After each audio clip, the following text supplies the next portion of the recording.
여러분 안녕하십니까? 계속해서 대구 경북 소식입니다. 대구에도 아침부터 비가 내리는 등 대구 경북 지역에는 곳에 따라 비가 내리고 있습니다. 대구 기상대는 이번 비는 저녁 무렵부터 더 많이 내리기 시작해 내일 밤까지 5에서 20mm의 비가 내리겠고 특히 경북 북부 지방에는 10에서 40mm의 강우량이 예상되고 있습니다. 오늘 낮 최고 기온은 대구 27도를 비롯해 24도에서 27도로 어제보다 낮겠습니다. 낙동강 세계평화문화대축전이 후국의 고장 칠곡군에서 개막했습니다. 다양한 전시, 체험 프로그램을 통해 평화의 의미를 다시 한번 되새기게 했습니다. 이상석 기자가 취재했습니다. 남북 분단의 상징인 비무장지대 철책과 지금은 통일이 된 옛 동서독 국경 철책이 나란히 전시되어 있습니다. 반세기 넘게 지속되고 있는 분단의 아픔과 통일의 염원을 담았습니다. 낙동강 광어선 체험존에서는 6.25 전쟁 당시의 병영 모습을 볼 수도 있고 직접 체험도 할 수 있습니다. 옛날 생각이 나네요. 이거 보니까. 하고 세계가 전부 한마당이 됐잖아요. 지금 그렇게 평화로운 세계가 있었으면 좋겠어요. 6.25 전쟁에 참전한 21개 나라의 문화관도 문을 열었습니다. 참전 군인들이 직접 찍은 사진과 유품은 이들의 희생을 다시 한번 생각하게 합니다. 평화가 유지되는 것도 또 여러 나라에 도움이 있었고 어떻게 이렇게 평화가 유지됐는가 다시 한번 돌아보게 됐고 6.25 사진전은 외관 구철교 폭파와 다부동 전투 등 당시 최대 객전지였던 칠곡군의 모습을 그대로 보여주고 있습니다.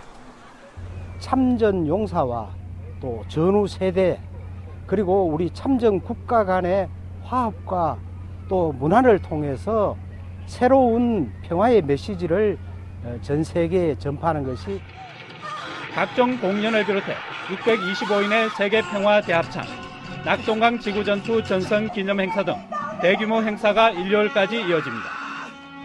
낙동강 세계평화문화대축전은 전쟁의 참혹함과 분단의 아픔, 평화의 소중함을 다시 한번 일깨워주고 있습니다. MBC 뉴스 이상석입니다. 남북권 신공항 대토론회가 오늘 오후 시민단체와 시도, 정치, 경제, 언론계 등 700여 명이 참가한 가운데 엑스코에서 열립니다. 오늘 토론회에서는 남북권 신공항 건설의 필요성에 대한 주제 발표와 그룹별 토론이 이어지고 신공항 건설을 국책사업으로 명문화할 것과 공정하고 객관적인 항공 수요 조사를 정부에 촉구하는 결의문도 채택할 예정입니다. 수시 모집 원서 접수 마감 결과 대구대 일반 전형 1회 간호학과는 5명 모집에 578명이 지원해서 115.6대 1의 가장 높은 경쟁률을 나타냈고 경북대 시각정보 디자인학과도 81.6대 1의 높은 경쟁률을 기록했습니다.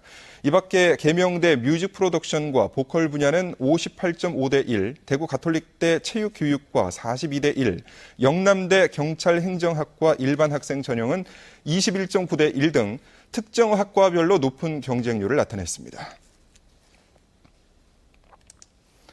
제11대 대구대학교 총장 선거가 오늘 실시됩니다. 대구대 총장 선거는 교수와 교직원 등 710명이 유권자로 참여해 1차 투표는 오전 9시부터 오후 2시까지 진행되는데 1차 투표에서 과반수 득표자가 없으면 오후 3시부터 오후 5시까지 2차 투표를 실시합니다. 선거 결과는 오후 6시 전후에 나올 것으로 보이는데 대구대 총장 선거에는 현 홍동률 총장과 물리학과 권호진 교수, 문헌정보학과 김상호 교수 등 3명이 출마했습니다. 대구 대덕승마장에 상담실과 심리검사실, 감각, 미술, 놀이치료실 등을 갖춘 승마 힐링센터가 오늘 문을 엽니다. 지난 4월 한국마사회의 사회공헌사업 공모에 당선돼 대구시가 유치한 대구 승마 힐링센터는 재활 승마교관 2명과 상담사 3명 등이 상주하면서 정서 행동장애, 인터넷 중독, 학교폭력 등으로 고통받는 지역 청소년들을 승마를 통해서 건강하게 성장할 수 있도록 돕게 됩니다.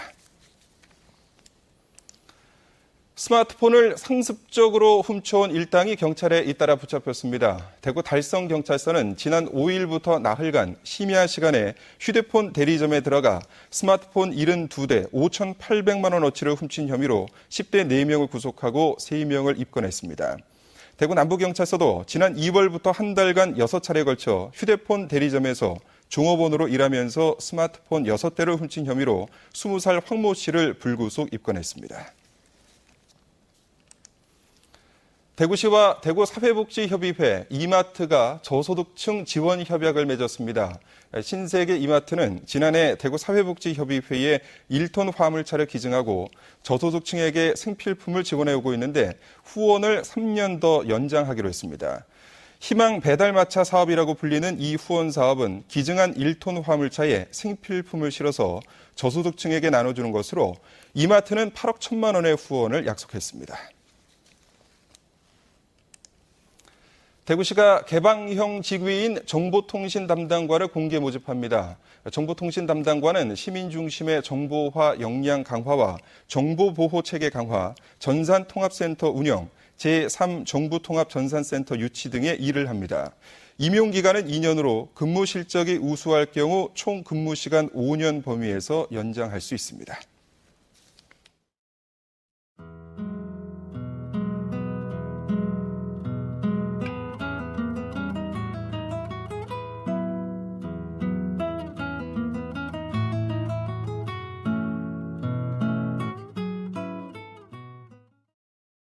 이상으로 MBC 뉴스를 마칩니다. 고맙습니다.